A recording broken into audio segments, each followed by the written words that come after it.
one, that secondary going to really have to play this weekend. Dante Jackson and a couple of those other guys have really started to grow. Can you force Jalen Hurts to beat you throwing?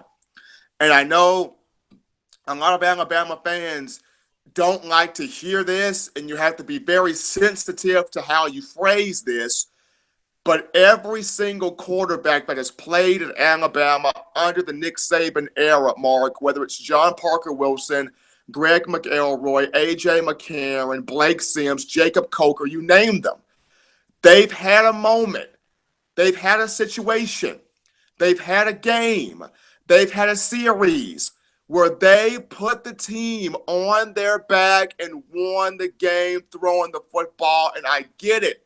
You don't have to have a world leader at quarterback. You don't need Superman. Just be Clark Kent. We don't need a world beater, a world leader at that position.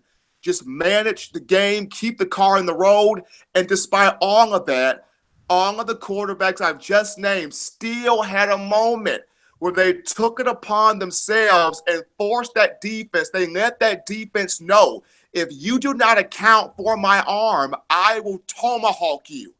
I will tomahawk you if you do not account for my passing prowess. That moment has not yet come for Jalen Hurts. When it has come, but he has not really performed well yet in that moment because he hasn't been really more so asked or depended upon to do that. But at some point, Mark, it's going to be a moment in this season where Jalen Hurts has got to show that in critical moments and dire situations, he can be effective throwing the football. And for LSU, if I'm an LSU defensive back, I'm locking onto these receivers. I'm slowing down that run game as much as I can. And I want to truly see, can this kid, Jalen Hurts, really test me downfield?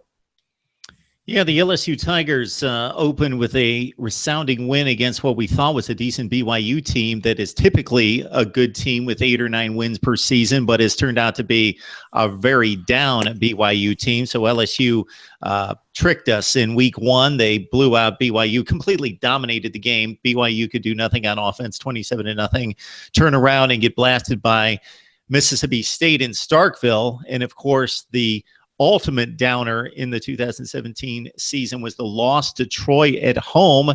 And that's when it appeared to be on the verge of unraveling completely.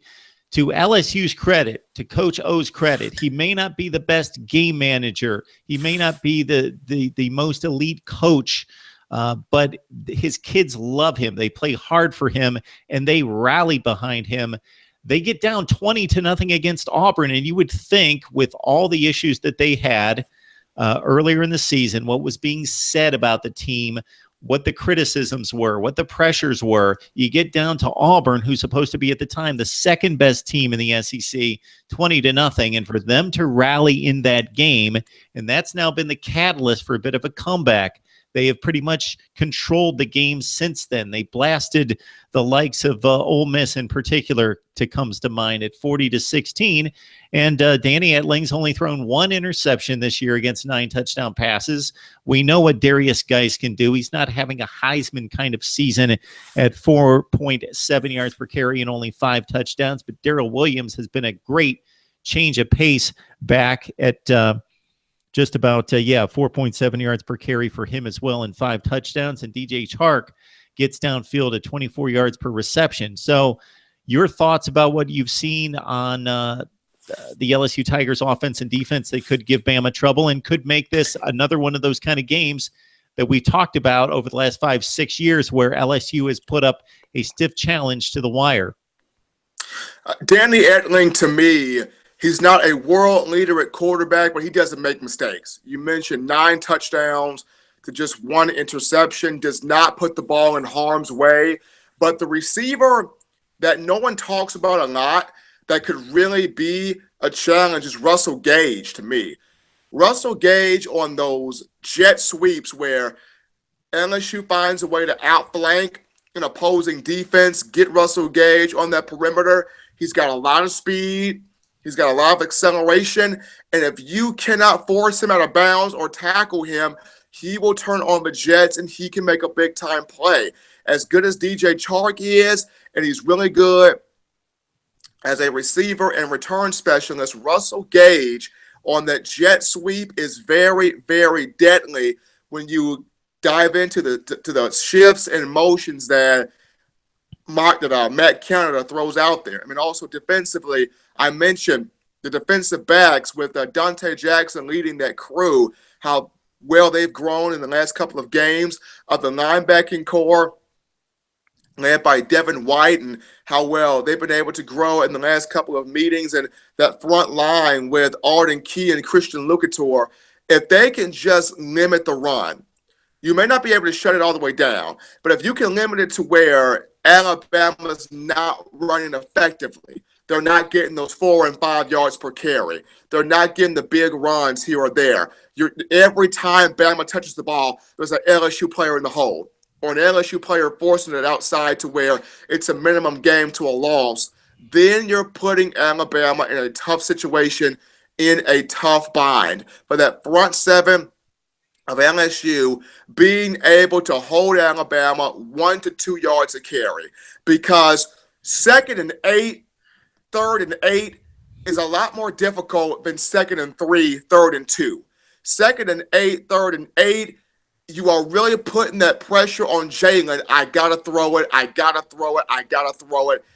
And he's not used to really, really having that pressure on him like that, versus 2nd and 2, 3rd and 1, the entire playbook is open, and Alabama can run the ball, Alabama can throw the ball, Alabama can go to run-pass option.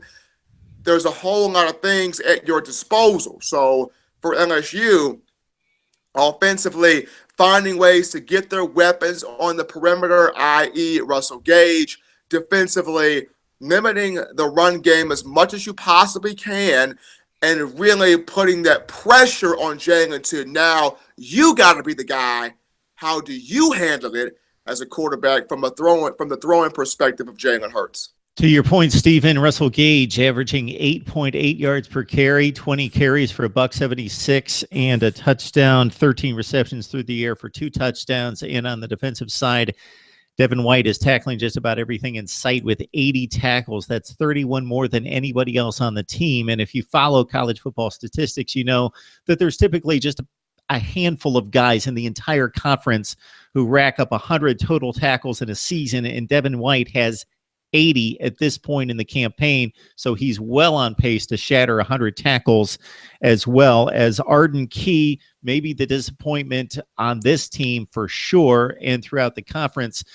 He was suspended at the beginning of the season. He had some off-field issues coupled with some shoulder injuries. He's only got 4 tackles for loss and 3.5 sacks. LSU very stout on defense. They played extremely well from top to bottom this season, but Arden Key is a potential top 5 NFL draft pick that has that kind of game-changing ability that they sorely missed this season.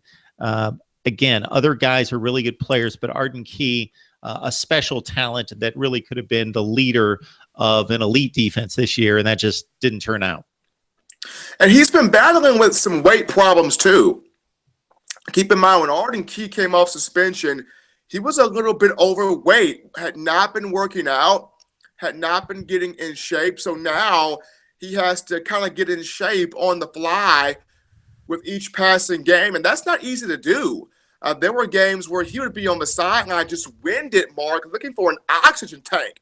This is a guy looking for an oxygen tank in the middle of a football game, not in shape, breathing heavy, going through cramps. This is not the Arden Key that we thought, or college football fans thought it would see. But when you're coming off suspension, when you're not constantly in the weight room, when you're not keeping your body in the utmost tip-top shape, things like that happen.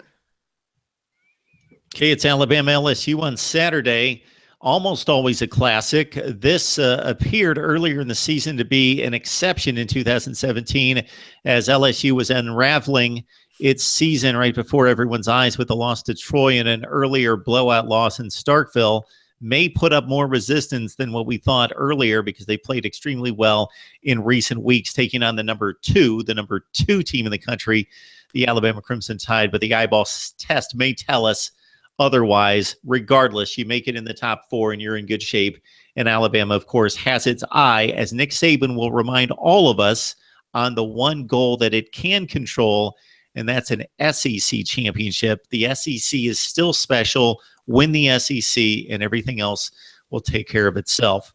All right, Stephen M. Smith of Touchdown Alabama also joined him on his show, The Way It Is, Monday through Friday, 2 to 4 Central Time. Stephen, I think we've talked out Alabama football. It's been a great session talking about not just what's coming up this Saturday with LSU, but the college football playoffs and what's possible out there, both in the SEC and nationally. It's been a good time, sir.